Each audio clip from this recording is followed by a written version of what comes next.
तहव्वुर राणा का सफलतापूर्वक प्रत्यर्पण किया गया है और कानूनी प्रक्रिया के तहत तहव्वुर राणा का प्रत्यर्पण हुआ है। तहव्वुर के प्रत्यर्पण के लिए ठोस प्रयास किए गए। सालों तक तहव्वुर के प्रत्यर्पण की कोशिश लगातार जारी रही, जो अब सफल हो गई है।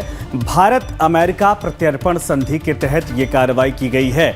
एनआईए का यह बड़ा बयान इस वक्त सामने आ रहा है। 26/11 हमलों का दोषी, मुंबई हमलों का दोषी, और इन सब के अलावा आपको बता दें कि अब यह बड़ी सफलता के तौर पर इसको माना जा रहा है। हालांकि एनआईए ने भी यह बात साफ कर दी है कि लगातार कोशिश की जा रही थी। जो अमेरिका और भारत का संधि प्रत्यर्पण नियम है, कानून है, उसके आधार पर लगातार कोशिश की गई थी, जिसके बाद यह सफलता हाथ लगी है। बड़ी खबर, तहव्वुर राणा को लेकर एनआईए का यह बड़ा बयान इस वक्त सामने आ रहा है और एनआईए ने कहा है कि कानूनी प्रक्रिया के तहत ही तहव्वुर राणा का प्रत्यर्पण संभव हो पाया है।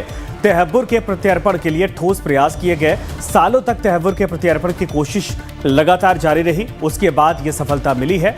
भारत अमेरिका प्रत्यर्पण संधि के तहत यह बड़ी कार्रवाई, बड़ी सफलता मिल पाई है। तो आपको बता दें कि प्रत्यर्पण के बाद अब सवाल जवाब किए जाएंगे। एक सवालों की सूची तैयार हो चुकी है। ऐसे में 26/11 हमलों को लेकर जो अब तक जानकारी सामने आई है, उसके आधार पर कहा जाएगा कि आखिर हेडली से क्या संपर्क था, कैसे यहां पर आने के बाद रुके कहां थे, कौन कौन संपर्क में था, कैसे प्लान तैयार किया गया था और कहां और धमाके करने की योजना थी और क्यों ये धमाका किया गया था, पाकिस्तान में बैठा कौन था जो निर्देशित कर रहा था। तमाम सवालों का जवाब अब तहव्वुर राणा से लिया जाएगा और सफलतापूर्वक प्रत्यर्पण के बाद अब उम्मीद जगी है कि जो लोग उस हमले में मारे गए थे, उनके गुनहगार को सजा मिल पाएगी, उसको अपने कर्मों की सजा, अपने गुनाहों की सजा मिल पाएगी। यह बड़ी खबर इस वक्त आ रही है। हालांकि एनआईए ने साफ कहा है कि लगातार कोशिश की जा रही थी, जिसके बाद यह सफलता मिल पाई है। ऐसे में जितने भी कानूनी दावपेच थे, प्रक्रियाएं थी, उन सभी का इस्तेमाल किया गया, उन सभी को अपनाया गया। उसके बाद ये बड़ी सफलता हाथ लगी है कि तहव्वुर राणा को फिलहाल भारत प्रत्यर्पण करने में सफलता मिल गई है। तो कानूनी प्रक्रिया के तहत तहव्वुर राणा का प्रत्यर्पण हुआ है। तहव्वुर के प्रत्यर्पण के लिए ठोस प्रयास किए गए। सालों तक तहव्वुर के प्रत्यर्पण की कोशिश सफल हो गई। अब भारत अमेरिका प्रत्यर्पण संधि के तहत यह कार्रवाई की गई है और अब उसको भारत लाया जा चुका है। तो आपको बता दें कि तहव्वुर राणा का भारत प्रत्यर्पण हो चुका है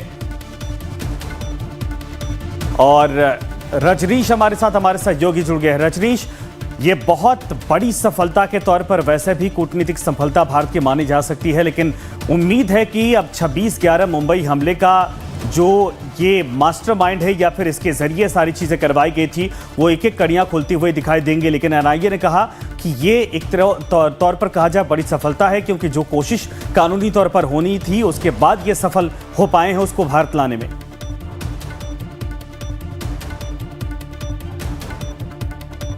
है भारत के लिए, और जिस तरीके से तहव्वुर राणा का इंतजार देश पिछले 16-17 सालों से कर रहा था, आज ये जीत सरकार की भी है, देश की भी है। और जो ठीक मेरे पीछे एक गेट दिख रहा है, ये पालम एयरफोर्स का गेट है, जहां से राणा को काफिले के साथ लेकर आया जाएगा। थोड़ी देर पहले संजय यहां पर एनआईए के अधिकारी भी अंदर गए हैं। अब मेरे पास सूत्रों से जो खबर आ रही है कि अंदर डॉक्टर्स भी हैं जो मेडिकल चेकअप भी करेंगे और उसके बाद यहां से करीब 17 किलोमीटर दूर जो एनआईए का दफ्तर है वहां ले जाया जाएगा। पटियाला हाउस कोर्ट की भी सुरक्षा बढ़ा दी गई है, हो सकता है वहां ही पेश किया जाए। वहां पर भी जो मीडिया कर्मी थे उनको बाहर निकाला गया है। बहुत बड़ी सफलता मानी जा रही है। तहव्वुर राणा को लाना सिर्फ उसकी गिरफ्तारी नहीं, बल्कि कई परतें भी खुलेंगी। कई ऐसे गांठ हैं जो 2008 से बंधे हुए हैं, वो खुलेंगे।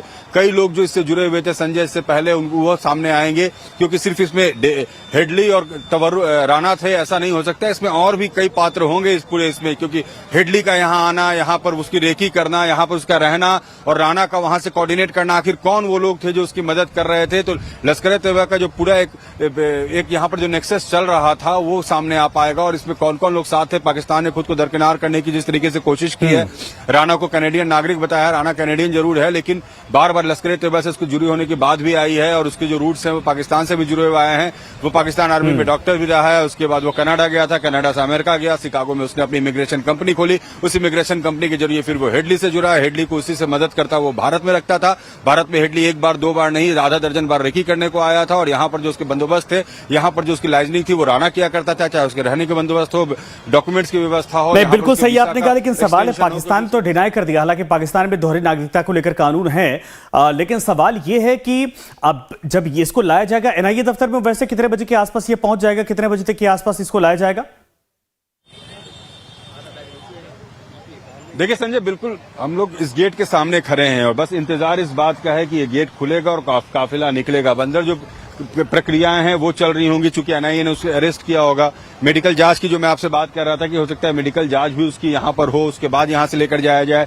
17 किलोमीटर का डिस्टेंस है यहां से एनआईए तक का, इसी सड़क से ले जाया जाएगा। जो रूट्स हैं वो तय हैं, किस तरीके से लेकर जाना है। जो जहां जितने रेड लाइट सिग्नल्स हैं वहां पर फ्री एक्सेस दिया जाएगा इस पूरे काफिले को। उसके लिए वहां पर जो ट्रैफिक इंस्पेक्टर्स हैं उनको ताकीद की गई है कि जैसे ही काफिला यहां से निकले जितने ट्रैफिक लाइट्स मिलेंगे, क्योंकि ये सड़क अगर देखें, अगर बाहर एक बार लेकर आएंगे विक्रम, तो इस सड़क को अगर दिखाने की आपको मैं कोशिश करूं, जो रूट अभी तक बताया जा रहा है, जिस रूट से जाने की बात हो रही है, तो विक्रम आपको दिखाएंगे। देखिए ये जो एरिया है ना, ये रास्ता सीधे चला जाएगा, यहां से ये रास्ता जाता है सीधे एनआईए के लिए। 17 किलोमीटर का ये स्ट्रेच होगा, तो यहाँ जगह जगह रेड लाइट्स पड़ेंगे, उसको कैसे क्रॉस करना है इसके लिए पहले से प्लानिंग की गई है। रजनीश, आप लगातार बने रहिए, चूंकि आप इंतजार वहां पर कर रहे हैं। प्रशांत है, थोड़ा उनके पास